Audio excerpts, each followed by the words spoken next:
नरसंहार तो तब थमे या कम होने शुरू हुए जब इस बात की पुष्टि हो गई कि सरकार नरसंहार नहीं रोकना चाहती। तब रणबीर सेना की लामबंदी हुई, परमेश्वर मुखिया का उदय हुआ, सुशील कुमार मोदी नेता प्रतिपक्ष थे। वे दौड़ते हुए मेरे पास आए थे। उन्हें विश्वास नहीं हो रहा था कि परमेश्वर मुखिया से मैं मिल चुका हूं और हमने जो इंटरव्यू छापा है वह सच है।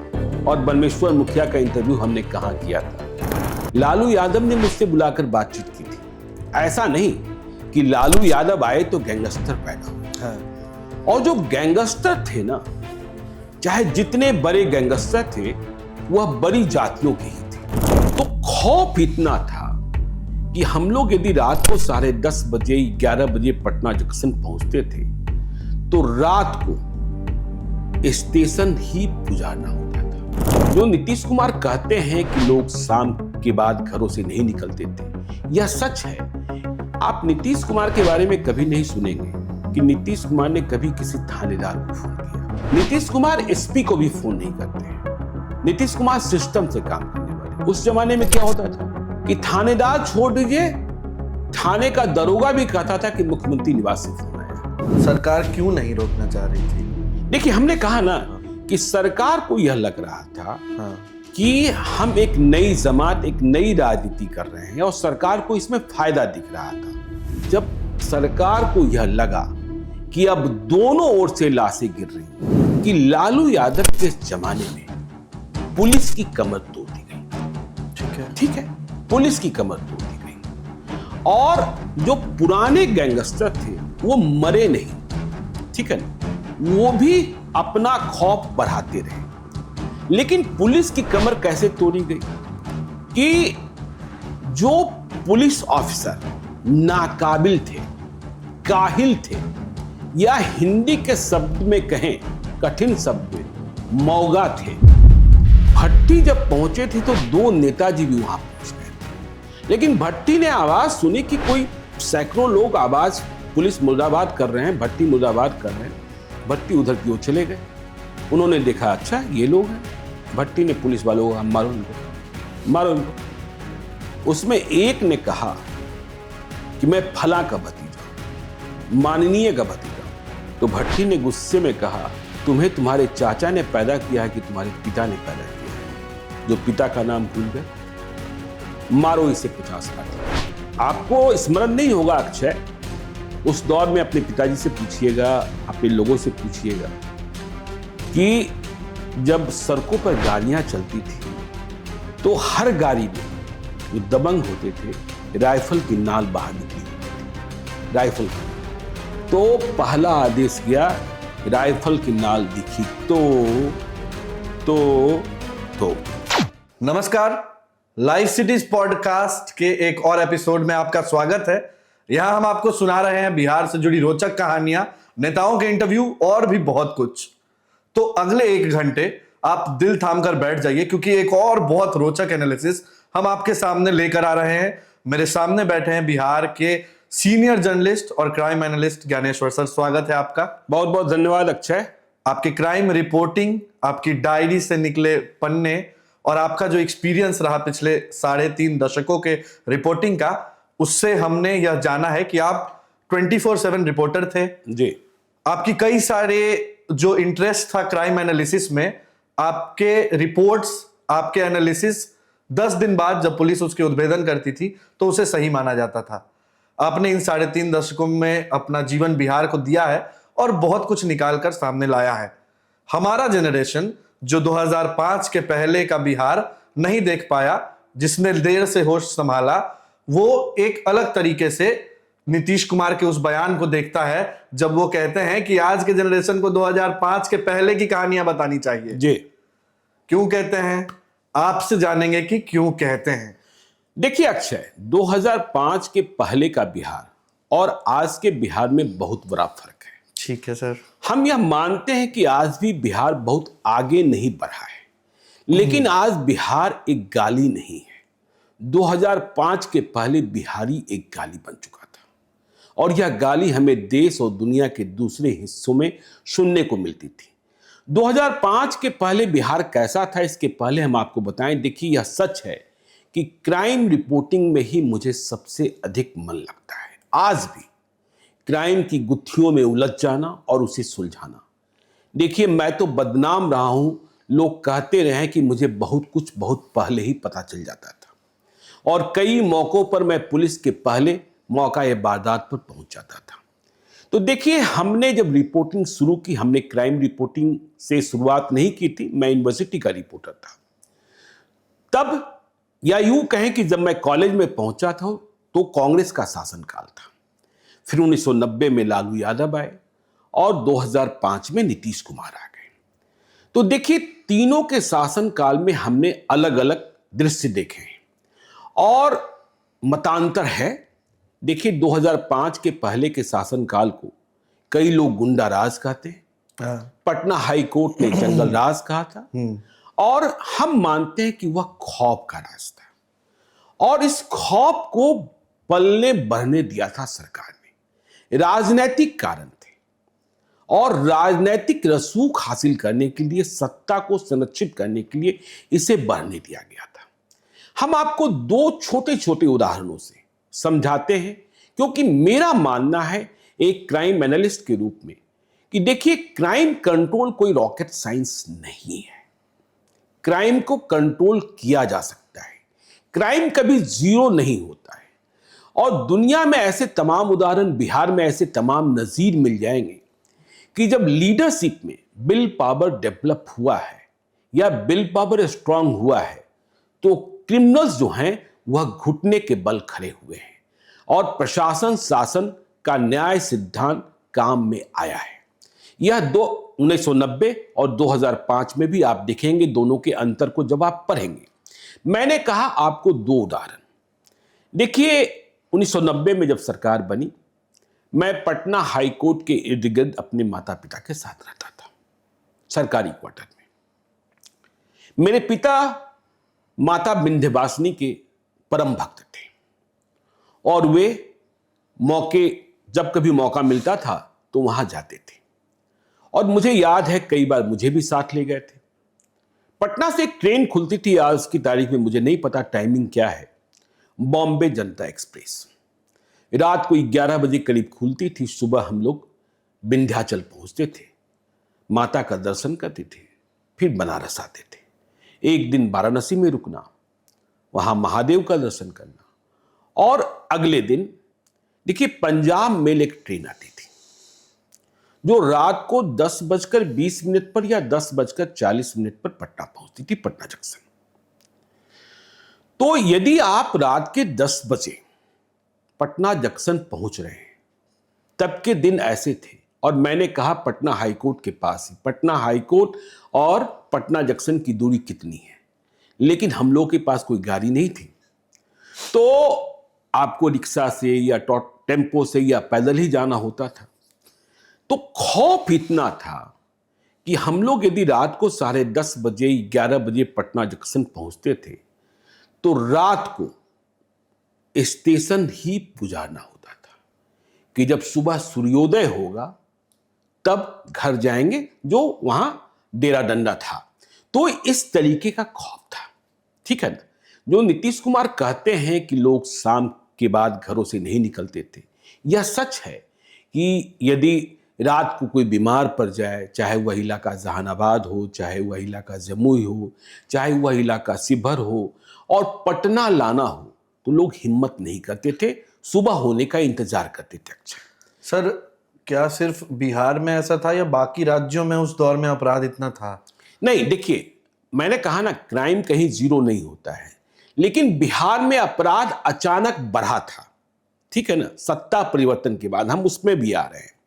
तो हमने आपको कहा कि क्राइम कंट्रोल कोई रॉकेट साइंस नहीं होता है और बिहार की स्थिति हमने एक उदाहरण से आपको समझाया कि रात को 10 बजे यदि आप पटना जंक्शन पहुंच गए तो आपको पटना में ही घर जाने के लिए सुबह के सूर्योदय का इंतजार करना होता था, ठीक है। अब दूसरा देखिए कि जो हमने कहा कि यदि विल पावर हो, मैं सिपाही की बात करता हूं, मैं एसपी की बात नहीं कर रहा, डीजीपी की बात नहीं कर रहा और चीफ मिनिस्टर की बात नहीं कर रहा। देखिए, बिहार और यूपी में ट्रैफिक सिपाही से लोग नहीं डरते, समझे ना। और यदि थोड़ी पहचान है तो और भी नहीं डरते। उन्हें ट्रैफिक रूल्स तोड़ने में मजा आता है। देखिए, मैं दिल्ली में जब होता हूं तो गाजियाबाद इलाके में मेरा घर है, दिल्ली एनसीआर में। जब गाजियाबाद से हम दिल्ली में प्रवेश कर रहे होते हैं तो गाजियाबाद में भी ट्रैफिक का सिपाही है, लेकिन उसके सामने कुछ भी आप तोड़ सकते हैं, कोई रोकने वाला नहीं है, आपको हाथ नहीं देगा।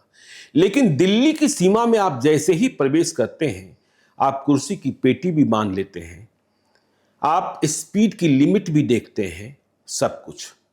एक सिपाही और दिल्ली पुलिस का एक ट्रैफिक सिपाही 5 करोड़ की गाड़ी पर सवार व्यक्ति को भी बस ऐसे हाथ दिखाता है और गाड़ी रोक देनी होती है। हाँ। ठीक है। हाँ। इसके बाद देखिए, अब फाइन कटेगा नहीं कटेगा, ठीक है ना। यह देखिए, दिल्ली में एक और बात है कि यदि आप कोई पहचान वाले हैं, कोई एमपी साहब पहचान के निकल गए, एमपी साहब से अधिक दिल्ली पुलिस में यदि कोई बड़े पहचान वाले आपके हैं तो फोन यदि करा दीजिए तो छूट भी जाते हैं। लेकिन सिपाही रोक किसी को सकता है। अब आप चलिए मुंबई। ठीक है। ठीक है। मुंबई में यदि ट्रैफिक सिपाही ने आपको रोक दिया तो फिर कोई पैर भी आपको बचा नहीं पाएगी। यदि आपने किसी बड़े पुलिस वाले को, किसी आईएएस आईपीएस को फोन भी कर दिया तो यह सिपाही कहेगा मैं किसी को नहीं जानता, और आपने फोन भी थमा दिया तो वह अपने साहब को कहेगा कि रिटर्न ऑर्डर भेज दीजिए, ठीक है ना, व्हाट्सएप कर दीजिए। तो जब आप गलत को सही करने के लिए, छोड़ने के लिए कहते हैं तो आप मौखिक बोल सकते हैं, रिटर्न नहीं कर सकते हैं। तो हुआ क्या 1990 में? देखिए, मैं यह कहता हूं कि गैंगस्टर पहले से थे। ऐसा नहीं कि लालू यादव आए तो गैंगस्टर पैदा हो गए। हाँ। और जो गैंगस्टर थे ना, चाहे जितने बड़े गैंगस्टर थे, वह बड़ी जातियों के ही थे, इसमें भी कोई शक नहीं, ठीक है ना। और लालू यादव जो पिछड़ी जातियां थी, जो दलित थे, उन्हें जुबान दे रहे थे, उन्हें शक्ति दे रहे थे, यह भी सही है। लेकिन हुआ ये कि लालू यादव के जमाने में पुलिस की कमर तोड़ दी गई। ठीक है। ठीक है, पुलिस की कमर तोड़ दी गई। और जो पुराने गैंगस्टर थे वो मरे नहीं, ठीक है ना, वो भी अपना खौफ बढ़ाते रहे। लेकिन पुलिस की कमर कैसे तोड़ी गई कि जो पुलिस ऑफिसर नाकाबिल थे, काहिल थे, या हिंदी के शब्द में कहें, कठिन शब्द में, मौगा थे, उन्हें जिलों में तैनात कर दिया गया, उन्हें थानों में तैनात कर दिया गया। परिणाम क्या निकला? देखिए, अब ऊपर से एक और निर्देश हो गया। निर्देश क्या हो गया? फला फला जाति के जो अपराधी हैं या उनके द्वारा किए गए अपराध कृत्य हैं, उधर ध्यान कम देना है, ठीक है।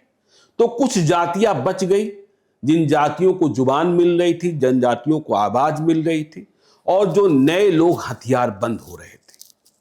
और जो पुराने वाले गैंगस्टर थे, हमने कहा वो मरे नहीं थे, वो खत्म नहीं हुए थे। लालू यादव में इतनी हिम्मत नहीं हुई, या उनकी काहिल पुलिस में इतनी हिम्मत नहीं हुई कि वह उन्हें खत्म कर दे। तो जो पुराने गैंगस्टर थे, उनके पास ऐसे हथियार थे या इतने पैसे थे कि उन्होंने ये जो पुलिस वाले आए उन्हें खरीद लिया, या ये पुलिस वाले उनसे डरते रहे। तो अब देखिए क्या हुआ कि पुराने गैंगस्टर और नए उभरते गैंगस्टर, इन दोनों ने मिलकर बिहार को नरक बना दिया, बिहार को नरक बना दिया। और क्या क्या नहीं हुआ? अपहरण का दौर शुरू हुआ। बिहार दो ही बातों को लेकर बदनाम हुआ कि या तो बिहार में तबादला उद्योग है, या फिर बिहार में अपहरण उद्योग है। अपहरण किसका किसका कब कब हुआ, देखिए, यदि इसके बारे में आप अलग से पॉडकास्ट करेंगे, कितने डॉक्टरों ने छोड़ा, कितने व्यापारियों ने छोड़ा, कितने इंजीनियर्स छोड़कर गए, जमीन की कीमतें गिरने लगी, जमीन पर बाउंड्री वॉल के लिए जमीन कब्जा होने लगे। तो ये स्थितियां और परिस्थितियां उधर मध्य बिहार में लगातार नरसंहार हो रहे थे, लगातार। देखिए, नरसंहार अब सरकार रोकना चाहती थी, नहीं रोकना चाहती थी, संकेत क्या थे? देखिए अब इस बात को समझिए। अच्छा सर, पिछड़ी जातियों को आवाज दिया जा रहा था, सामाजिक न्याय हो रहा था। हम आज से अगर सोचना शुरू करें, क्योंकि आज हमारा जो यूथ है बहुत ज्यादा डिस्कस कर रहा है इस बात को कि क्या था वो दौर। एक पक्ष है जो सारा आरोप साधु सुभाष पे लगा के निकल जाता है, लेकिन आप 90 से शुरू कर रहे हैं। और सामाजिक न्याय एक कारण था जब चंदन महतो और भी डॉन का नाम जब हम लोग सीरीज में देख रहे हैं, तो लग रहा है कि बैकवर्ड वर्सेस फॉरवर्ड का लड़ाई तो चल रहा था समाज में भी और अपराध की दुनिया में भी, चाहे घर में भी, गांव में भी, और जो हथियार लेके लड़ रहे थे उनके बीच भी। लली एक नक्सलाइट मोमेंट भी चल रहा था, नरसंहार मैसेकर्स हो रहे थे। तो सर पहला बिंदु हम इस पर कहां डालें? सामाजिक उत्थान जो हो रहा था पिछड़ा वर्ग का, वही अपराध का रूप भी ले रहा था क्या? देखिए, आवाज तो आप दे रहे थे, हाँ, लेकिन सिर्फ आवाज देने से आपने क्या फैसला कर लिया कि स्कूलों को हम चरवाहा विद्यालय बना देंगे? ये कौन सी आवाज थी भाई? और हमने कहा ना कि आपको यह देखना था कि इनका सामाजिक उत्थान कैसे होगा, इनकी आर्थिक प्रगति कैसे होगी, और इनकी राजनीतिक प्रगति कैसे होगी। तो ठेकेदार तो लोग बन रहे थे, लेकिन पढ़ाई लिखाई में तो स्कूल चरवाहा विद्यालय क्या हुआ? हमने कहा ना, थानों में जाति के आधार पर पोस्टिंग होने लगी। उस दौर में भी कुछ आईपीएस हुए, जब आपको जरूरत हुई तो आपने उन्हें तैनात किया। लेकिन जो हमने कहा ना कि पहले से जो गैंगस्टर थे वह भी खत्म नहीं हुए थे और नए गैंगस्टर फिर से पैदा शुरू हो गए। एक लाइन ऐसा भी कह सकते हैं क्या कि सामाजिक उत्थान का शॉर्टकट लिया गया हाथों में हथियार दे करके? हाँ, नहीं, सरकार ने नहीं दिया, ठीक है ना, सरकार ने नहीं दिया, लेकिन कमाई का सबसे मतलब शॉर्टकट जरिया लोगों को लगा कि ठीक है, पढ़ाई लिखाई नहीं है, कुछ नहीं है, हथियार का खौफ दिखा देंगे और हम धनवान बन जाएंगे। जिस मैसेकर की आप बात करें, नरसंहार की बात करें मध्य बिहार में, देखिए सरकार तो बिल्कुल कहीं से संवेदनशीलता थी ही नहीं कि इसे रोकना है, उसमें भी राजनीतिक मकसद साधा जा रहा था। देखिए हमारी बात बुरी लगेगी लोगों को, देखिए नरसंहार तब बंद हुए, और देखिए कई मसलों में आप देखेंगे, हेमंत शाही विधायक की हत्या हुई थी, अक्षय आपको याद होगा 1992 में, और हेमंत शाही पर जिन लोगों ने गोली चलाई थी वे लोग भी कुछ लोग मारे गए थे। और आपको जानकर आश्चर्य होगा कि लालू यादव, जिन लोगों ने हेमंत शाही की हत्या की थी, उनके 100 पर माल्यार्पण करने पहुंच गए थे और हेमंत शाही को देखने तक नहीं गए थे। और हेमंत शाही जब जिंदगी और मौत से जूझ रहे थे तो बिहार सरकार के एक मंत्री कह रहे थे कि वो अस्पताल में नाटक कर रहे हैं।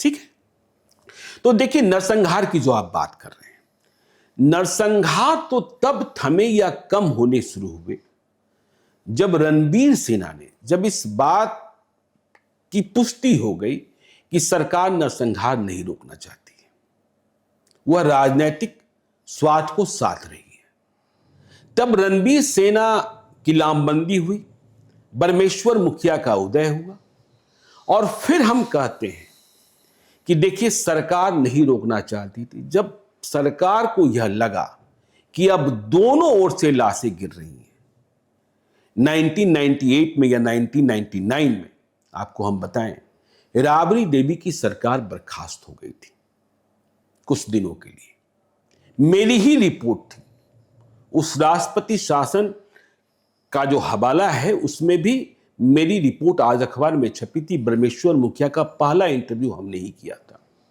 ठीक है, और इस रिपोर्ट में कहा गया था कि आने वाले दिनों में नरसंहार हम करेंगे, स्थान मुहूर्त तय है। और आपको जानकर आश्चर्य होगा, इस कहानी को हम कभी विस्तार से आपको बताएंगे। जिस दिन रिपोर्ट छपी थी उस दिन मैं दिल्ली जा रहा था, शाम को राजधानी एक्सप्रेस से मैं और एक मेरे मित्र पटना जंक्शन पर राजधानी एक्सप्रेस को पकड़ने के लिए सेकंड एसी में रिजर्वेशन था, खड़ा था। सुशील कुमार मोदी नेता प्रतिपक्ष थे, वे दौड़ते हुए मेरे पास आए थे तेज कदमों से, और उन्हें जानकर आश्चर्य हो रहा था, उन्हें विश्वास नहीं हो रहा था कि बरमेश्वर मुखिया से मैं मिल चुका हूं और हमने जो इंटरव्यू छापा है वह सच है। और वह पूछ रहे थे क्या सचमुच बिहार में नरसंहार होगा, फिर से एक नरसंहार होगा। नरसंहार हो गया था। इसके बाद सरकार जगी थी। तब डीजीपी मुझे समझा रहे थे कि मैं लॉ अवेयर पीपुल नहीं हूं, ठीक है। और परमेश्वर मुखिया का इंटरव्यू हमने कहां किया था, लालू यादव ने मुझसे बुलाकर बातचीत की थी। तो राबड़ी देवी की सरकार बर्खास्त हो गई, लेकिन फिर कांग्रेस की मदद से वह सरकार बची थी। तब लालू यादव को लगा कि नहीं, अब तो दोनों ओर से लाशें गिरनी शुरू हो गई हैं, तो इसे रोकना होगा।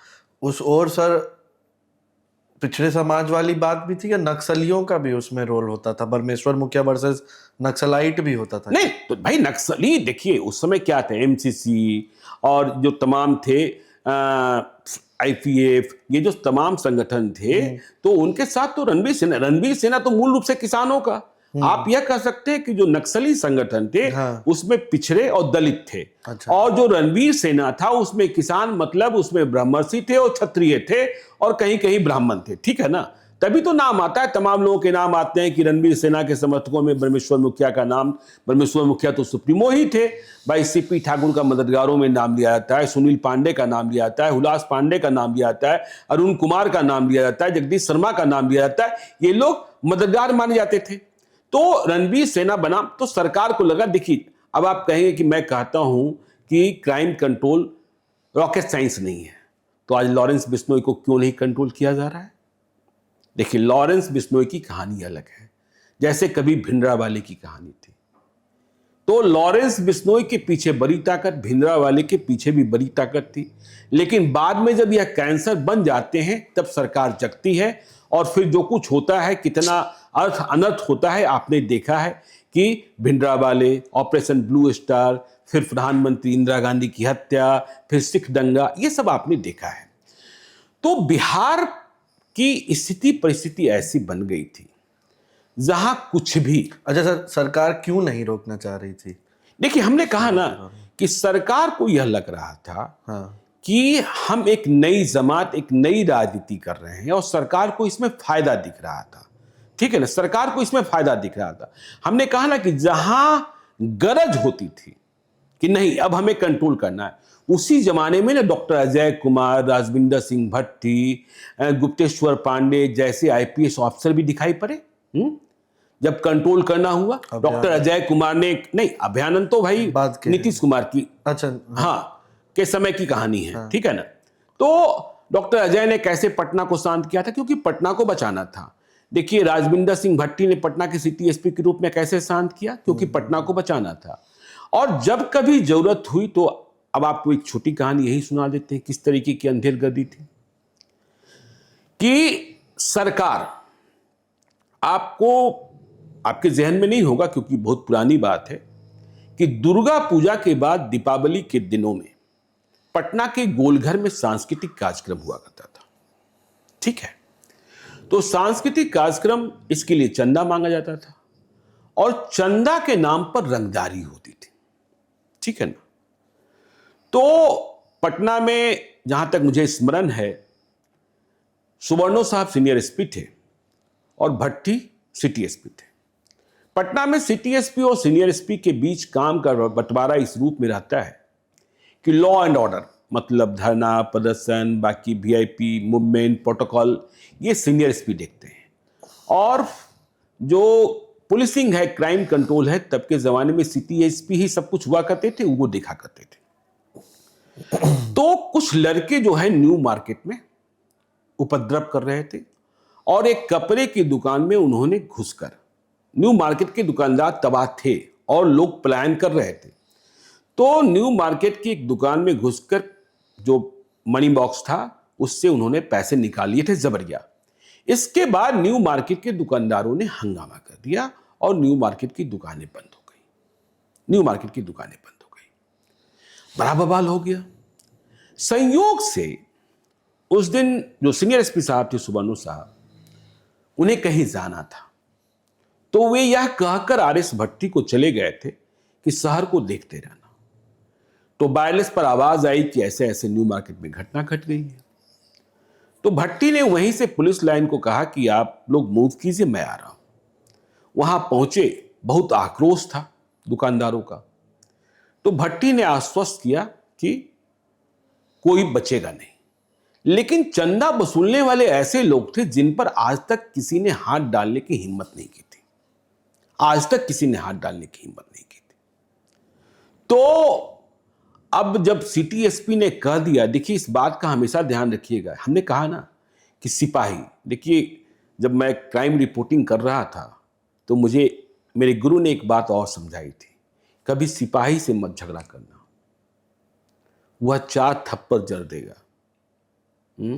एसपी से झगड़ा कर लेना, सिपाही से झगड़ा करके क्या मिलेगा और क्या बिगाड़ लोगे, अधिक से अधिक सस्पेंड करा दोगे। तो भट्टी वहां पहुंचे, उन्होंने दुकानदारों को आश्वस्त कर दिया कि मैं आ गया हूं, कोई बचेगा नहीं। इसके बाद सिपाहियों को आदेश दिया गया कि जो जहां है, तो अभी वे लोग बीना सिनेमा के आसपास चंदा और वसूल ही रहे थे। अब सिपाही को क्या, मुझे याद है रघुवंश प्रसाद यादव एडिशनल एसपी थे कोतवाली के, लॉ एंड ऑर्डर के, शायद वो उस दिन अवकाश पर थे। सिपाहियों ने इस तरीके से खदेड़ा कि चिरैया तार पुल तक, मतलब खदेड़ खदेड़ कर पीटा गया और पकड़े गए 9 लोग। 9 लोग पकड़े गए तो पकड़ कर लाया गया कोतवाली थाना। भट्टी पहुंचे कोतवाली थाना। कोतवाली थाना पटना में प्रवेश के 2 द्वार हैं। एक द्वार जनता के लिए है और दूसरा द्वार जो है फ्रेजर रोड वाले रास्ते से, वह पुलिस पदाधिकारियों का है, अब शायद बदल गया हो। तो जब भट्टी पहुंचे तो मालूम हुआ कि 9 लोग पकड़े गए हैं, लेकिन कोई 200 लोग आ गए हैं छुड़ाने के लिए और वे नारेबाजी कर रहे हैं। तो भट्टी जब पहुंचे थे तो 2 नेताजी भी वहां पहुंच गए थे और वे टेबल पर बैठे थे। लेकिन जैसे ही भट्टी पहुंचे, शासन सत्ता पक्ष के नेताजी थे, नाम खोलना मुनासिब नहीं होगा, तो जैसे ही भट्टी पहुंची वो दोनों नेताजी पिछले रास्ते से वहां से रफू चक्कर हो गए। लेकिन भट्टी ने आवाज सुनी कि कोई सैकड़ों लोग आवाज, पुलिस मुर्दाबाद कर रहे हैं, भट्टी मुर्दाबाद कर रहे हैं। भट्टी उधर की ओर चले गए। उन्होंने देखा अच्छा ये लोग हैं। भट्टी ने पुलिस वालों को कहा मारो इनको, मारो इनको। तो उनकी पिटाई शुरू हो गई, पिटाई शुरू हो गई। अब ये जितने लोग आए थे, जब पिटाई शुरू हुई तो भाई जिन लोगों ने कभी यह सोचा ही नहीं था कि पुलिस हमें पीट सकती है, देखिए हमने कहा ना आर.एस. भट्टी, डॉक्टर अजय कुमार, गुप्तेश्वर पांडे और आगे चलकर हम जब कुंदन कृष्णन की कहानी में आएंगे, ये ऐसे जब हालात बिगड़े हैं तो आप इन्हें लेकर आए हैं।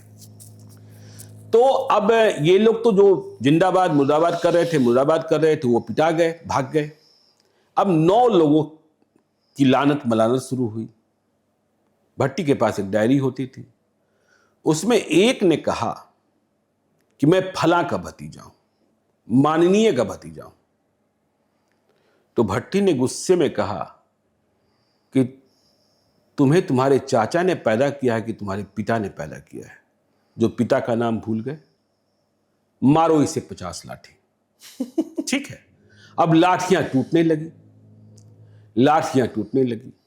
और फिर भट्टी ने यह भी कहा, मीडिया वाले पहुंचे हुए थे, मैं तो तुम्हें बहुत दिनों से तलाश रहा था, तुम बिना सिनेमा में सिनेमा देखते हो और लड़कियां बैठी रहती हैं, लड़कियां सिनेमा देख रही होती हैं तो तुम सीटी बजाते हो। तो उसे 25 लाठी और लगी और सभी को हवालात में, हाजत में बंद कर दिया गया। लेकिन यह पॉलिटिकल बवंडर हो गया, चूंकि माननीय के जानने वाले लोग थे। और बात इतनी बढ़ गई कि मुख्यमंत्री के आवास से फोन आने लगा। ठीक है, मुख्यमंत्री के आवास से फोन आने लगा, भट्टी लाइन पर ना आए, तमतमाहट बढ़ी हुई थी। तो रात भर ये हाजत में रहे, क्योंकि मुकदमा इस धारा में कर दिया गया था कि जिसमें वो छूट नहीं सकते थे। ठीक है ना? हाँ। अब सीनियर एसपी उसमें कूदे। ये मुझे लगता है 30 अक्टूबर की बात होगी। साल कौन सा होगा? साल ये होना चाहिए 94 या 93, जो भी होगा। ठीक है, ठीक है ना? तो रात भर तो हाजत में रहे और माननीय जो हैं वह बाहर बैठे रहे। कोई इतनी हिम्मत भी नहीं कर रहा था कि जाकर के हाजत में उसे चाय पिला दे, क्योंकि सिटी एसपी ओ बी भट्टी। तो 31 अक्टूबर को सरदार वल्लभ भाई पटेल की जयंती होती है, इंदिरा गांधी की पुण्यतिथि भी है। उसमें पुलिस ऑफिसर्स को प्रोटोकॉल के तहत सीएम के साथ होना होता है। तो वहां भट्टी पहुंचे, वहां माननीय मुख्यमंत्री भी थे। ठीक है, माननीय मुख्यमंत्री को पता था कि बात कहां तक बिगड़ चुकी है। उन्होंने गाड़ी में बिठा लिया और भट्टी इस बात पर आमादा हो गए थे कि मुझे आप पटना से हटा दीजिए, मुझे नहीं रहना है, ऐसी परिस्थिति में पुलिसिंग नहीं हो सकती है, लेकिन यह संदेशा भी खराब जाएगा। तो फिर एक रास्ता निकला, क्योंकि पहले जिस धारा में एफआईआर हो चुका था और चूंकि सिटी एसपी को ही सुपरविजन करना था, तो सिटी एसपी के नीचे का कोई पदाधिकारी तो सुपरविजन नहीं कर सकता था, तो सीनियर एसपी ने खुद सुपरविजन किया और उस धारा को कमजोर कर दिया, आईपीसी की धारा को, जिसमें थाने से बेल देने की। तो इस तरीके से सरकारी हस्तक्षेप। देखिए क्यों स्थिति बिगड़ी। आप नीतीश कुमार के बारे में कभी नहीं सुनेंगे कि नीतीश कुमार ने कभी किसी थानेदार को फोन किया। नीतीश कुमार एसपी को भी फोन नहीं करते हैं। नीतीश कुमार सिस्टम से काम करने वाले। उस जमाने में क्या होता था कि थानेदार छोड़ दीजिए, थाने का दरोगा भी कहता था कि मुख्यमंत्री निवास से फोन आया है। तो फिर एसपी, डीआईजी, आईजी, डीजीपी, इसकी क्या हिम्मत रहेगी। हर व्यक्ति अपने को वहीं से जुड़ा हुआ, तो कोई औकात में होता ही नहीं था। तो ये जो सिस्टम ब्रेक हुआ कि सीधे तौर पर कह रहा है मुख्यमंत्री निवास, मुख्यमंत्री निवास, मुख्यमंत्री निवास। देखिए मैं इस बात से नहीं सहमत होता हूं जो विपक्ष आरोप करता है कि मुख्यमंत्री निवास जब कोई बड़ा अपहरण होता था तो उसमें सौदेबाजी करता था। एक बात सर पूछते चले जी, पुलिस पदाधिकारी जो ऐसे एग्रेसिव पुलिस ऑफिसर्स थे, बड़े स्तर के तो थे ही, आईपीएस, दरोगा भी होंगे सर ऐसे एग्रेसिव, सिपाही भी होंगे ऐसे एग्रेसिव जी। उनके परिवार पे कभी हमला हुआ था? ऐसा भी कोई इंसिडेंट है? नहीं, बहुत सारे। देखिए अमरेश सिंह पटना में, खैर चलिए आप विषयांतर हो गए, अमरेश सिंह ने तो भाई घुसकर मारा था पुलिस वालों को ना। ऐसे कई उदाहरण हैं, तो जब हम क्राइम स्टोरी सुनाएंगे ऐसे कई उदाहरण। शॉर्ट बताते चले, मतलब कि अपराधी परिवारों पर तक भी पहुंच जाते हाँ, पुलिस वालों तक पहुंच जाते। वो डिफरेंस नहीं था कि आप मेरे परिवार को मत छुइए, हम आपके परिवार को नहीं। नहीं, देखिए अब तक बिहार में ये एक बात रही है कि देखिए दुश्मन अपराधी भी आपस में यदि गैंगवार कर रहे हैं तो अब तक एक दूसरे के घर की महिलाओं को निशाना नहीं बनाया है। ठीक है ना। लेकिन सिस्टम इस तरीके से टूटा अक्षय कि भाई सीधे मुख्यमंत्री निवास का फोन। आप देखिए, और स्थिति परिस्थिति इतनी बिगड़ी, रोज अपहरण पे आते हैं सर। कल हमको एक डॉक्टर साहब मिले, उनके बड़े भैया भी डॉक्टर, वो भी डॉक्टर। बोले अक्षय तुम लोग बहुत छोटे हो, तुम देखे नहीं हो। आज जैसे जमीन का एग्रीमेंट होता है ना कि कोई 20 लाख में खरीदा, फिर उसको 30 में एग्रीमेंट हुआ, 40 में हुआ, फिर वो 60 में बिका। पहले ऐसे किडनैपिंग होती थी कि उठाया कोई, नहीं, ठीक कर रहे हैं, आगे कुछ हुआ। वो डॉक्टर साहब बातचीत में आपके जो एक आपने डॉक्टर की कहानी सुनाई थी हमें पिछली बार, जिसको आप जहानाबाद तक गया तक ट्रैक किए और बाद में वो छूटे वाला कहानी था, उसका भी वहां जिक्र हुआ। शायद संजय कुमार उस समय पटना के एसपी होंगे, जो बहादुरपुर पुल के नीचे डॉक्टर साहब मिले थे, उस कहानी की भी जिक्र हो रही थी। तो अपहरण उद्योग जो था, नहीं अपहरण तो उद्योग था ही ना। हाँ, अपहरण तो देखिए उसको उस एपिसोड को अब शुरू किया जाए। नहीं, वो करेंगे। वो एपिसोड 95 के बाद शुरू हुआ है या फिर वो पैरेलली चल रहा था? नहीं, देखिए 90 से 2005 तक। हाँ। देखिए आपको हम बताएं, हम अपने बेटे का एडमिशन कराने गए थे नैनीताल। अच्छा, ठीक है ना। अच्छा। मुझे इस बात का खौफ नहीं था कि मेरे बच्चे का अपहरण कोई हो सकता है, क्योंकि मैं तो सभी पक्षों को जानता था। ठीक है ना। लेकिन जब मैं नैनीताल पहुंचा अक्षय, नैनीताल में कई बड़े स्कूल हैं, छोटा सा स्टेशन है काठगोदाम, जहां से ट्रेन खुलती है। तो स्कूल आपस में तय किए रहते हैं कि छुट्टियां कब होगी। सभी स्कूलों की छुट्टियां एक दिन नहीं होती हैं, क्योंकि ट्रेनें कम हैं।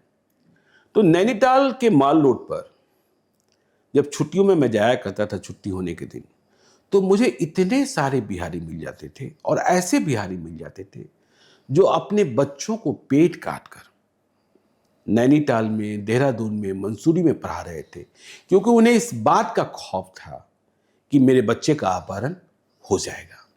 और 2005 आप याद कीजिए ना, 2005 में बिहार में लालू राबड़ी शासनकाल की विदाई कैसे तय हुई? एक बात बताते चलते सर, एक मजाक वाकया है जी। मेरा एक बहुत प्यारा शरीफ सा दोस्त है, ना पॉलिटिक्स समझता है ना कास्ट समझता है जी। नैनीताल के एक स्कूल में पढ़ा है, तो बहुत साफ सुथरा है।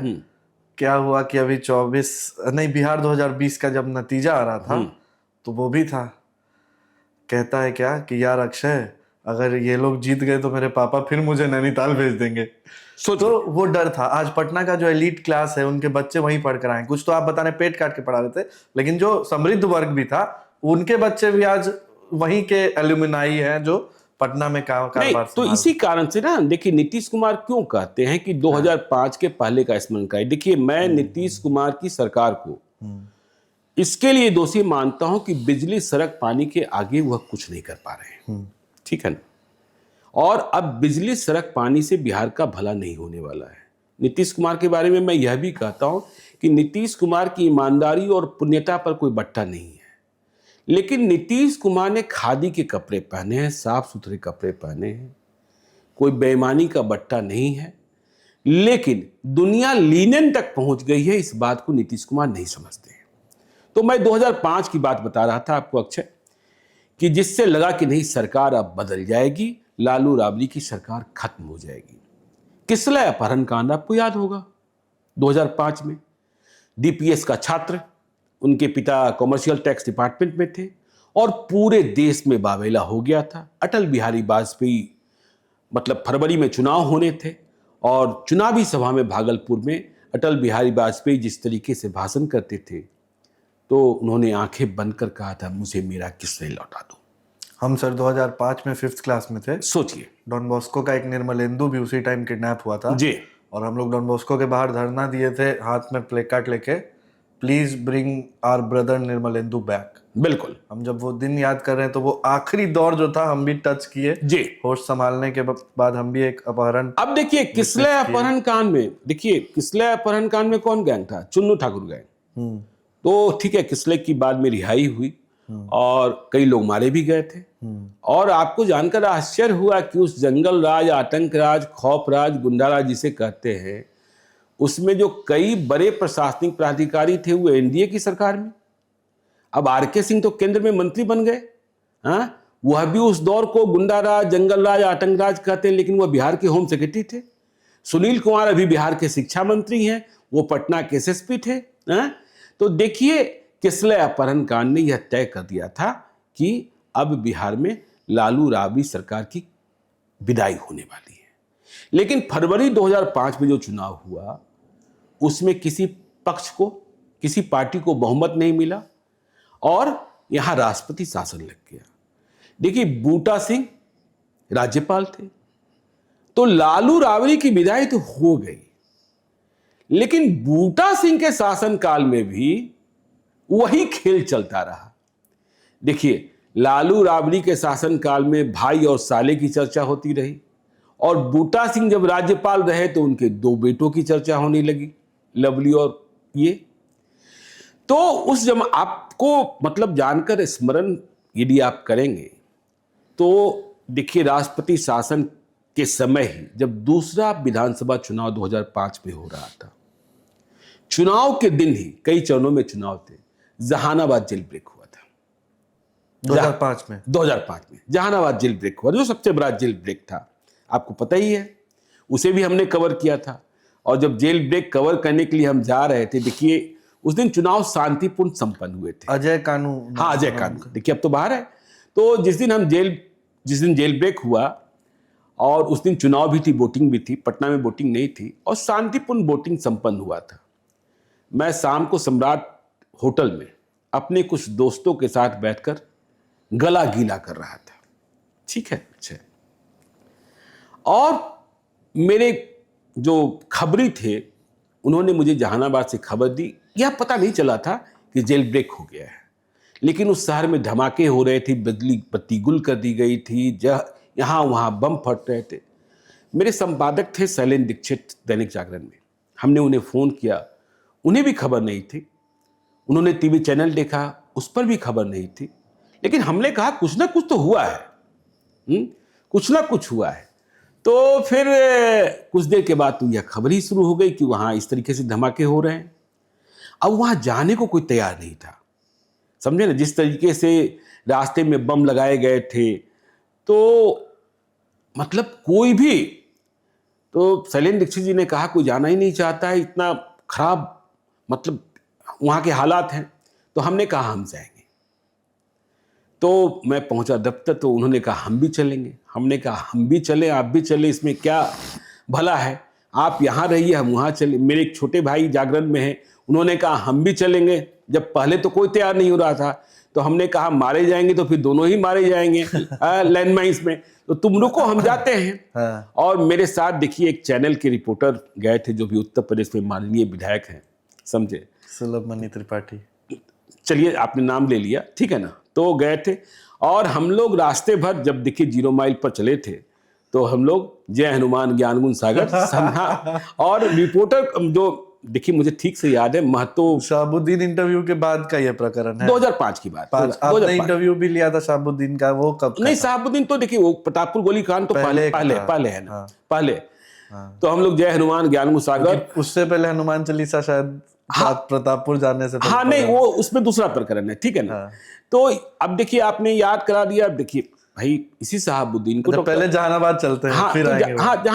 जहानाबाद जेल ब्रेक, क्योंकि हम लोग आ गए सीधा 2005 पे, अभी 95 से 5 पे 2.5 साल पहुंचना है। नहीं वो तो फिर बहुत लंबा हो जाएगा, बहुत फिर आपको कहानी सुनाते चलेंगे। शहाबुद्दीन का खौफ देखिए उस जमाने में क्या था, भाई साला, भाई सरहद, सब लोग का शासन था।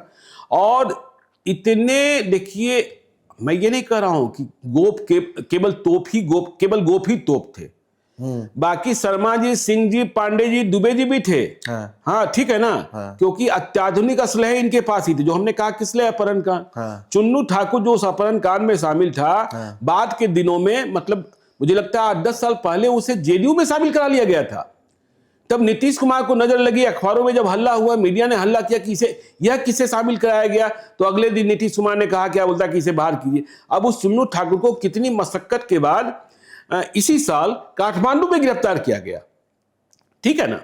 तो गैंगस्टर तो उस जमाने में, गैंगस्टर तो कांग्रेस के जमाने से ही आ रहे थे, ठीक है। तो आप निकले जहानाबाद के लिए निकले। तो खैर हम लोग पहुंचे, फिर हम लोगों ने कवर किया। तो हम ये बताना चाह रहे थे आपको कि राष्ट्रपति शासन के दिनों में भी ऐसा नहीं हुआ था कि बिहार संभल गया था। हाँ, एक अच्छी बात हुई थी कि कुंदन कृष्णन पटना के एसएसपी बना दिए गए। किस साल में सर? 2005 में, राष्ट्रपति शासन के दिनों में। अच्छा, राष्ट्रपति शासन के दिनों में। और कुंदन कृष्णन ने पटना में अपराधियों की कटाई छटाई शुरू कर दी थी, ठीक है ना। और आपको हम बताएं, 2 अपहरणकर्ता, पटना के 2 अपहरणकर्ता जब कुंदन कृष्णन आए, जिसका नाम था चांदीलाल और दूसरे का नाम था छुटका संतोष, ये दोनों गायब हो रहे थे, ठीक है। ये दोनों गायब हो रहे थे। तो ये दोनों गायब भी हो गए। असली कहानी मुझे पता थी, ठीक है, कैसे गायब हुए, लेकिन प्रमाण नहीं था। बहुत चीजों में प्रमाण की जरूरत होती है ना।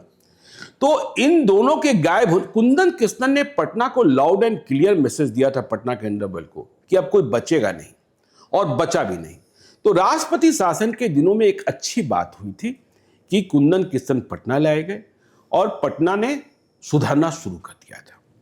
कुंदन कृष्णन का स्मरण सर हम बताते हैं, उस वक्त शायद होश संभाले थे, और वही हमको याद है मेरे लाइफ के पहले सुपर कोप आप कह सकते हैं। रमाकांत प्रसाद की आप बात करेंगे कंकरबाग थाने में? नहीं, कुंदन कृष्णन ही की बता रहे हैं। हम लोग तो तब बड़े हो गए थोड़ा, जब रमाकांत प्रसाद थे तब तो हम खुद वहां उनसे बच के भागने वालों में थे। टीवी पे जब 2005 की ही बात है, कुंदन कृष्णन का वीडियो है, हाइट में थोड़े छोटे हैं, किसी माननीय आपराधिक छवि के माननीय को खींचते हुए कहीं ले जा रहे हैं।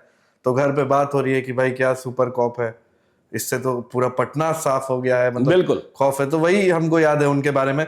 फिर शायद बाहर पोस्टिंग हुई, नहीं अभी तो फिर वापस आ रहे हैं, आ ही गए हैं, ठीक है, फिर से आ गए हैं, और उनकी जरूरत भी थी। तो देखिए एक अच्छा काम हुआ, लेकिन देखिए गुंडा राज, खौफ राज, आतंक राज, जिस जंगल राज जो भी आप कहते हैं, इसे खत्म करने में चुनाव आयोग की भूमिका भी बहुत बड़ी रही। अच्छा, देखिए केजे राव स्पेशल ऑब्जर्वर बहाल किए गए, ठीक है। 2005 के दूसरे इलेक्शन नहीं, पहले में भी थे, दूसरे में भी थे। पहले में उन्होंने अनुभव प्राप्त किया और उन्होंने देखा कि भाई कहां कहां गड़बड़ी बची रह गई, और दूसरे में हेलीकॉप्टर से चलते थे। तो 2005 के दूसरे चरण में उन्हें यह महसूस हो गया कि ये फला फला जिले हैं, तो वहां चुनाव के पहले तैनात करने को सेंट्रल डिप्यूटेशन से, देखिए उस जमाने में यह भी हो रहा था कि जो अच्छे प्राधिकारी थे, 2 फेज आए जब झारखंड बटा, बहुत सारे अच्छे प्राधिकारी झारखंड कैडर चुन लिए, आईपीएस आईएएस, और दूसरे जिन्हें लगा कि यहां तो बस काहिल या जात वाले अफसरों की तैनाती हो रही है, तो वे केंद्रीय प्रतिनियुक्ति पर चले गए। तो केंद्र बिहार वर्सेस झारखंड सन 2000 जी, और उसके 5 साल बाद क्राइम का क्या रेशियो था बिहार और झारखंड के बंटने के बाद? नहीं देखिए, क्राइम का रेशियो झारखंड जब बिहार, देखिए जमशेदपुर किस तरीके से, वहां आपको कहानी गरम नाला और हिदायत खान ये समझते ही समझते हैं, और झारखंड में आज भी क्राइम जो है, देखिए आज बिहार में ऑर्गेनाइज क्राइम नहीं है, लेकिन झारखंड में आज ऑर्गेनाइज क्राइम बहुत है। झारखंड ऑर्गेनाइज क्राइम को खत्म नहीं कर सका है और नक्सली को भी खत्म नहीं कर सका। हमने नक्सली को खत्म कर दिया, बिहार में ऑर्गेनाइज क्राइम अब नहीं है।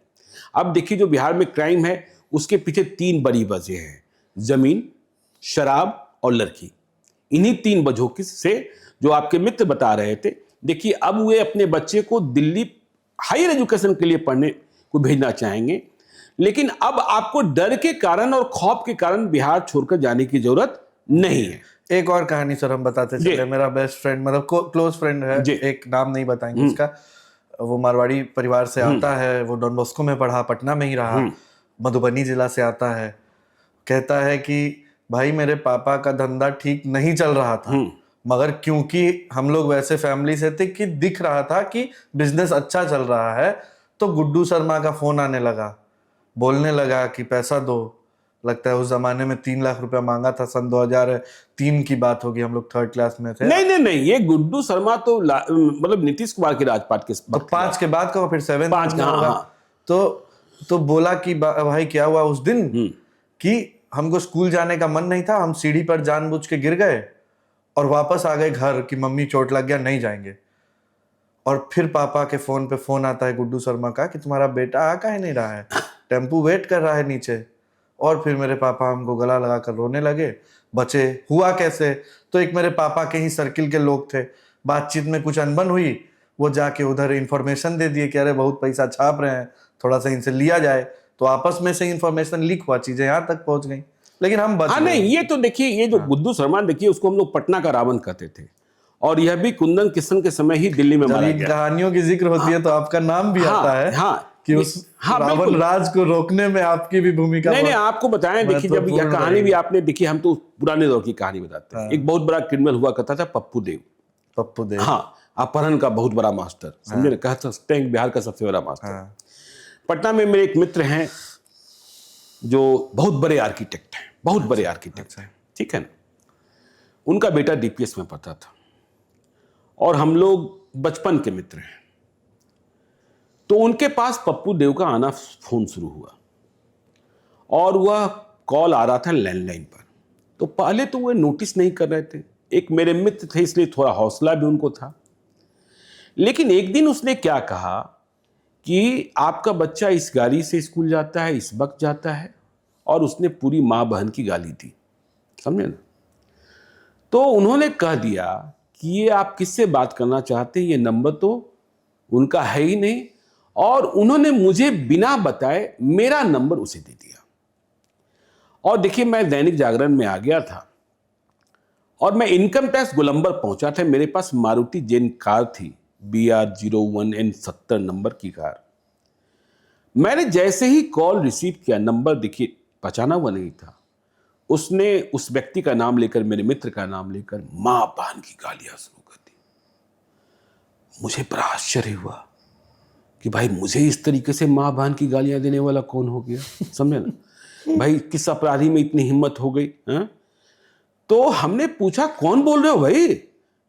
मैं ऐसे लोगों से आज ही बताएं आपको, सुबह सुबह मेरे पास मेरे कोई 2 साथी मिलने आए हुए थे। तो मैं घर पर बैठा था तो मेरे पास एक नंबर से कॉल आया, व्हाट्सएप कॉल आया। मैं नंबर समझ गया था, +92 था, समझे ना, मतलब पाकिस्तान का कोड है शायद। तो मैंने जैसे ही कॉल रिसीव किया तो उसने कहा कि मैं पुलिस स्टेशन से बोल रहा हूँ, आपके बच्चे कितने हैं, आपके बेटे कितने हैं? तो मैंने कहा भाई ऐसा है कि जिस पढ़ाई को तुमने अभी ABCD पढ़ा है, मैंने XYZ पढ़ लिया, तू फ़ोन रख देना, कहाँ इस सब चक्कर में फंसा है। खैर, तो उसने इतनी गालियां मुझे दी, तो हमने कहा तू बोल कौन रहा है?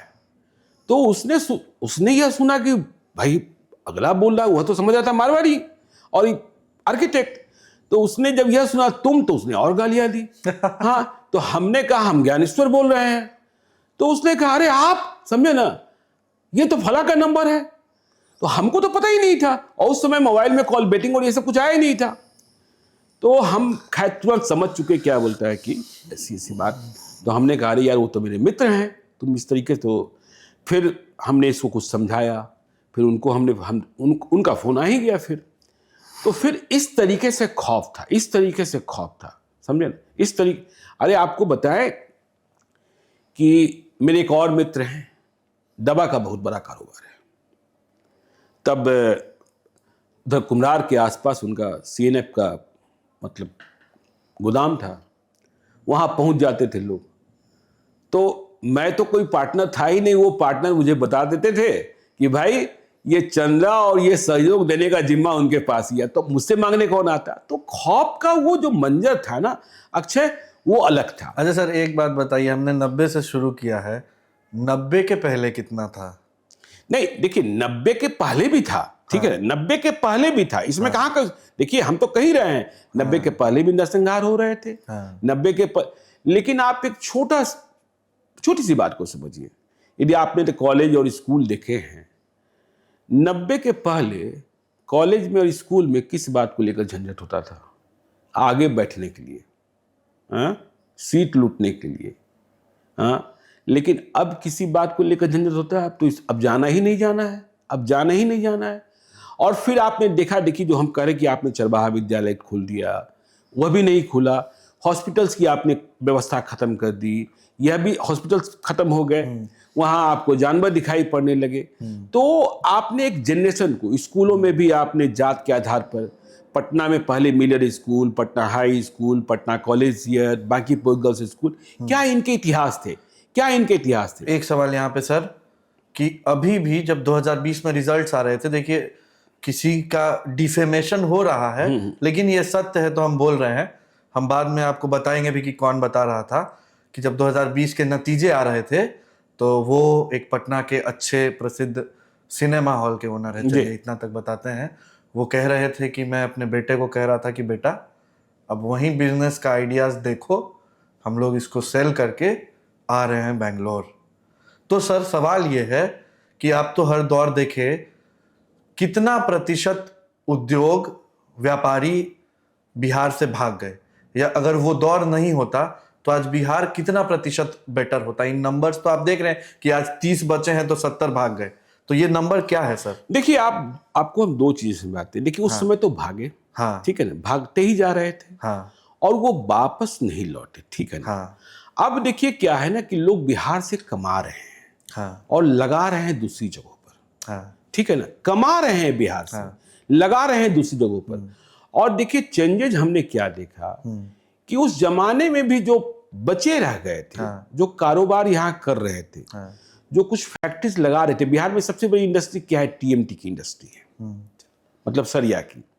अब वे भी देखिए किराए की बिल्डिंगें बना रहे हैं, वेयर हाउस बना दो, किराया लगा दो, तो इससे वह और जब आप किराया लगाकर अपनी जिंदगी को सुनिश्चित करना चाहते हैं तो आप प्रगति का रास्ता बंद कर देते हैं।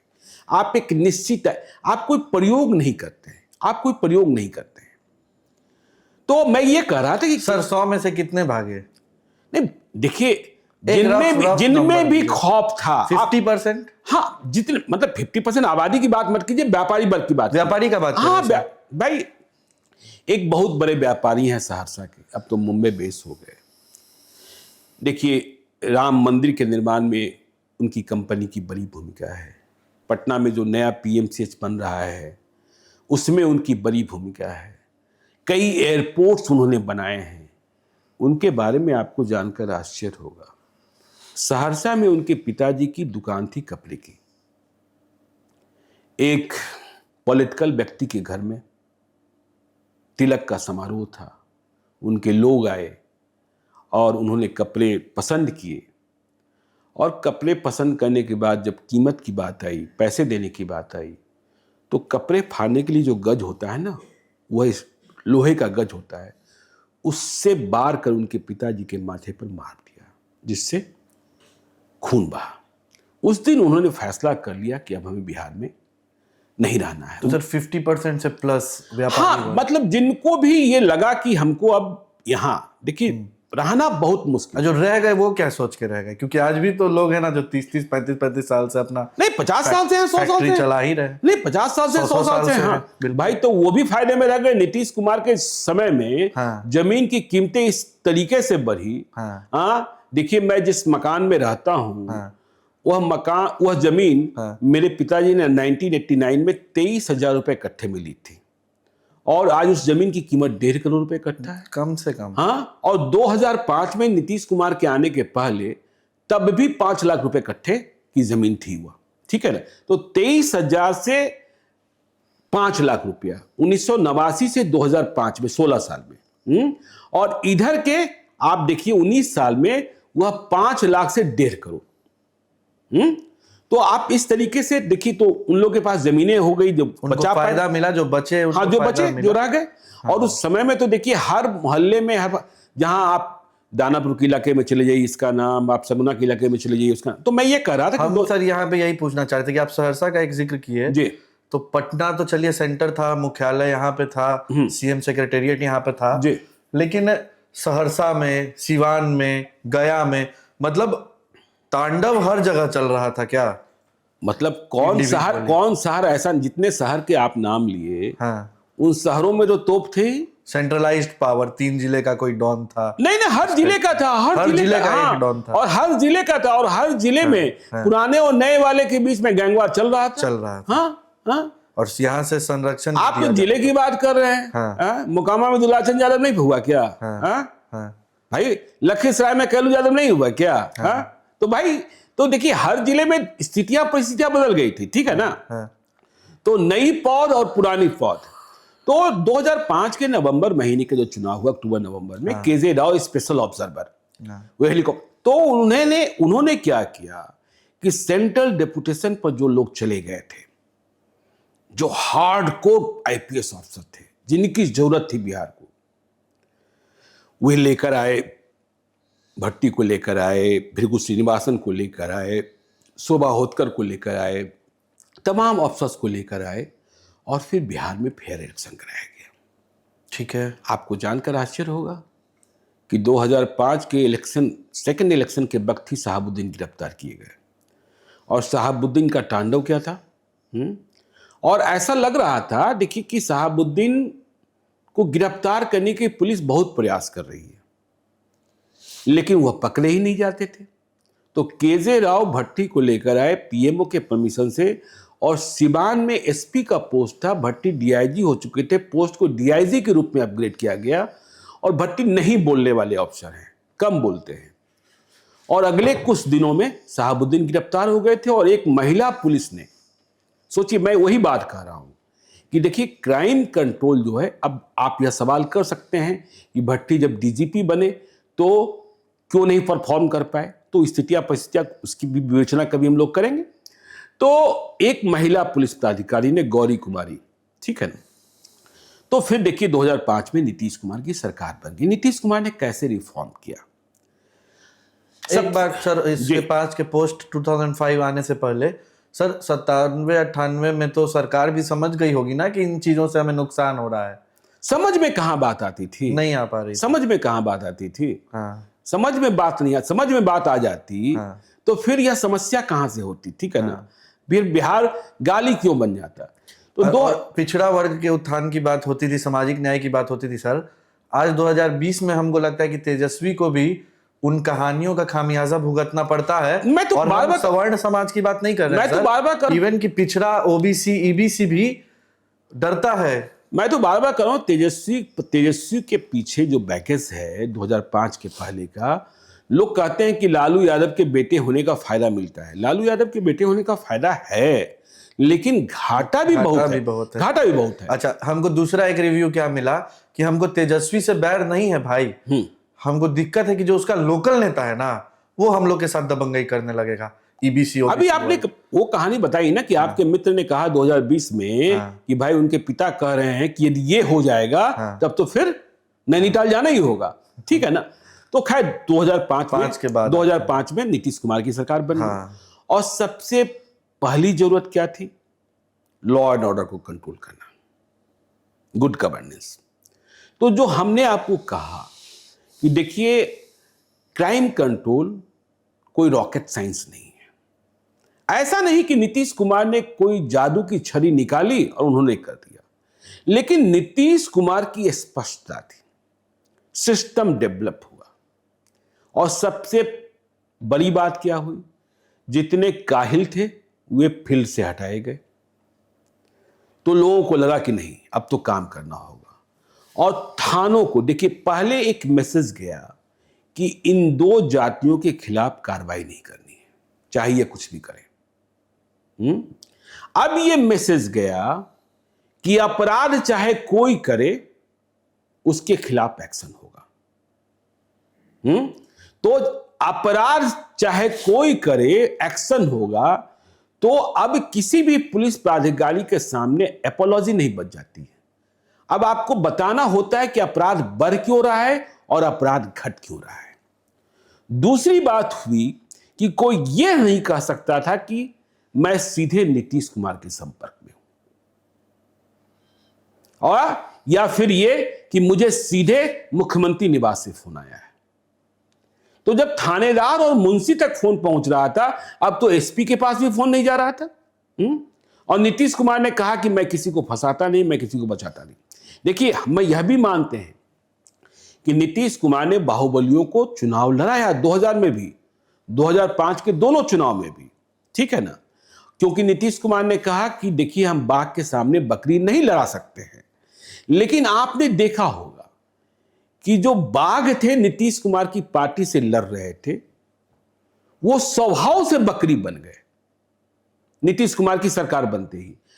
आपको स्मरण नहीं होगा अक्षय, उस दौर में अपने पिताजी से पूछिएगा, अपने लोगों से पूछिएगा कि जब सड़कों पर गाड़ियां चलती थी तो हर गाड़ी में जो दबंग होते थे, राइफल की नाल बाहर निकली होती थी, राइफल की नाल। तो पहला आदेश गया, राइफल की नाल दिखी तो एक आदेश से राइफल की नाल।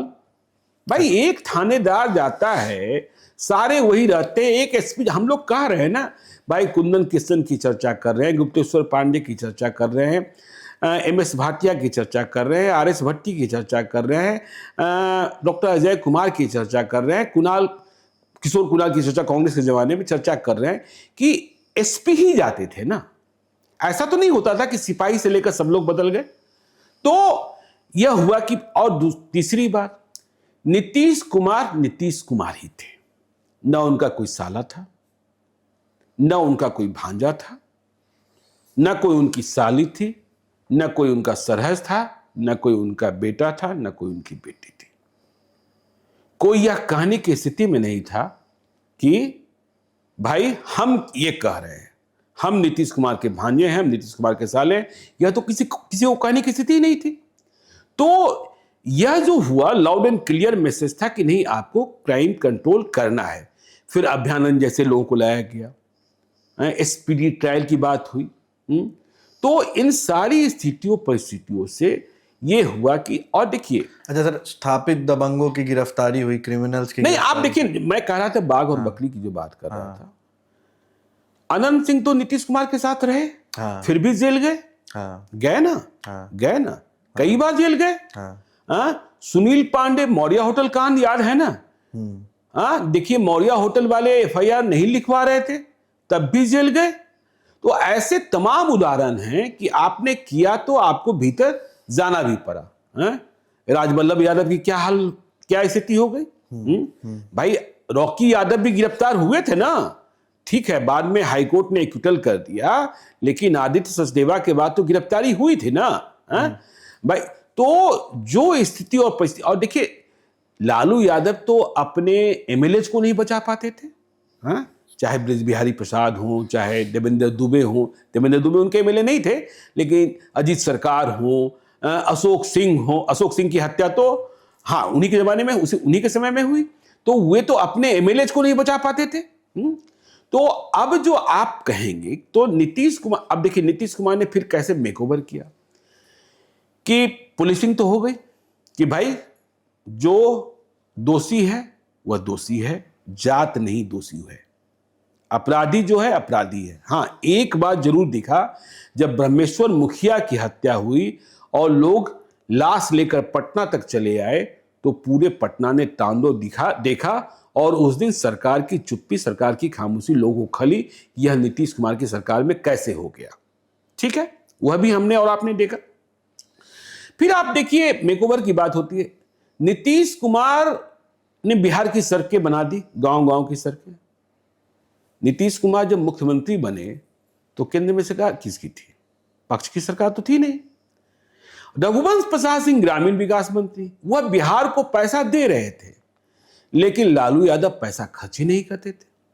नीतीश कुमार सिस्टम वाले आदमी, नीतीश कुमार तो खुद कहते थे कि मैं केंद्र के पास झोला लेकर गया था मांगने और बोरा में पैसा लेकर आया हूं। तो नीतीश कुमार ने सबसे पहला काम किया कि भाई गुड गवर्नेंस के लिए, लॉ एंड ऑर्डर के लिए।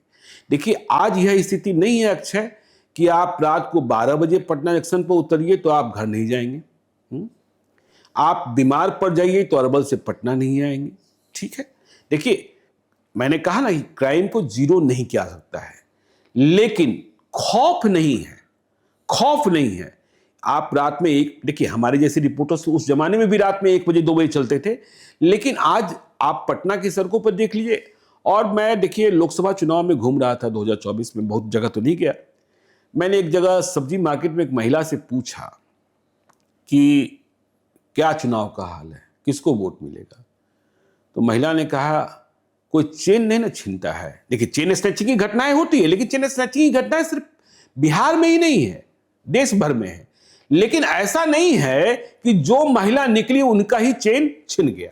हाँ, इधर के दिनों में शराबबंदी को लेकर जो नीतीश कुमार ने फैसला किया, देखिए शराबबंदी अच्छी चीज है, लेकिन शराबबंदी को नीतीश कुमार लागू नहीं करा पाए, और इसका परिणाम यह रहा कि फायदा सरकार को नहीं मिला, नुकसान सरकार को हुआ, जनता को हुआ नहीं। जनता को तो देखिए, जनता जहरीली शराब पीने का शिकार हो रही है, महंगा, ठीक है। और फायदा हो गया माफिया को, फायदा हो गया तस्कर को, फायदा हो गया पुलिस वालों को। और वह शराब कंपनियां जो बिहार में शराबबंदी के खिलाफ थी, मुकदमा लड़ रही थी, वह अब बिना टैक्स दिए पहले से अधिक शराब बेच रही है। लेकिन हां, खौफ नहीं है। नीतीश कुमार ने जो यह मानसिकता थी कि बिहार में गुंडा राज है, आतंक राज है, जंगल राज है, उसे तो खत्म किया ही किया है।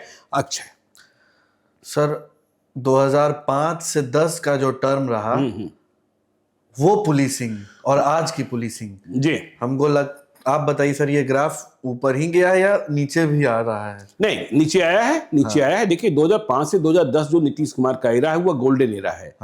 लेकिन देखिए 2005 से 2010 में ऑर्गेनाइज क्राइम को खत्म किया गया। जो मैं कह रहा था कि आज की तारीख में ऑर्गेनाइज क्राइम बिहार में, आपको मुख्तार अंसारी, आपको क्या बोलता है मुन्ना बजरंगी, आपको ब्रजेश सिंह, आपको श्री प्रकाश शुक्ला, ये सब कहाँ मिलते हैं? मुन्ना बजरंगी को मारने के लिए लोग कहता है कि 5 करोड़ रुपए की सुपारी दी गई थी, यहाँ तो 500 रुपए में हत्या हो जाती है जनाब। हाँ, यहाँ तो 500 रुपए में हत्या हो जाती है भाई, वो जीबा। तो बिहार में ऑर्गेनाइज क्राइम नहीं है। देखिए हम तो उस दौर से आए हैं अक्षय कि 1990 से 2005 में जो कारोबारी थे, दुकान वाले थे, ज्वेलर्स थे या दूसरे ट्रेडर्स थे, अखबारों में विज्ञापन नहीं देते थे, और अखबारों में विज्ञापन दिया भी तो उसमें नंबर्स नहीं छपवाते थे, क्योंकि यदि उन्होंने नंबर्स छपवा लिया तो अगले दिन ग्राहक का कॉल नहीं आता था, अपराधी का कॉल आ जाता था। कहानी और लंबी चलेगी जी, वीडियो काफी लंबा हो गया सर। पोस्ट क्राइम कंट्रोल और क्राइम आफ्टर 2005 उस पर भी एक एपिसोड हम लोग करेंगे जरूर। एक एपिसोड ये भी करेंगे कि यूपी में आजकल जो चर्चाएं चल रही हैं योगी की पुलिसिंग को लेकर, उसकी बारीकियों को भी एक बार समझने की कोशिश की जाएगी। तो सर आज के इस वीडियो में हम लोग इतना ही रखते हैं। आपका बहुत शुक्रिया सर, आपने टाइम दिया, अपना एक्सपीरियंस हमारे साथ शेयर किया। यूथ, हमारे जनरेशन के लोग समझना चाह रहे हैं, सीखना चाह रहे हैं, एक बेहतर बिहार बनाने का प्रयास कर रहे हैं।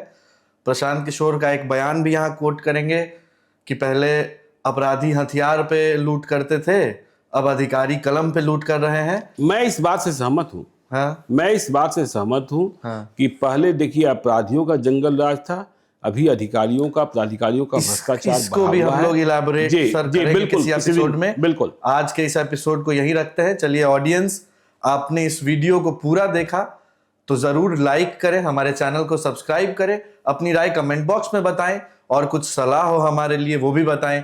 कुछ रोचक कहानियां जो आप जानना चाह रहे हैं, कुछ सवाल आपके मन में, आप पूछें, हम उसका जवाब जरूर देंगे। और लाइव सिटीज के इस पॉडकास्ट शो पर एक के बाद एक बहुत रोचक कहानियां, पॉलिटिकल इंटरव्यूज आपके लिए हम लोग लेकर आते रहेंगे। आप सबका बहुत बहुत शुक्रिया।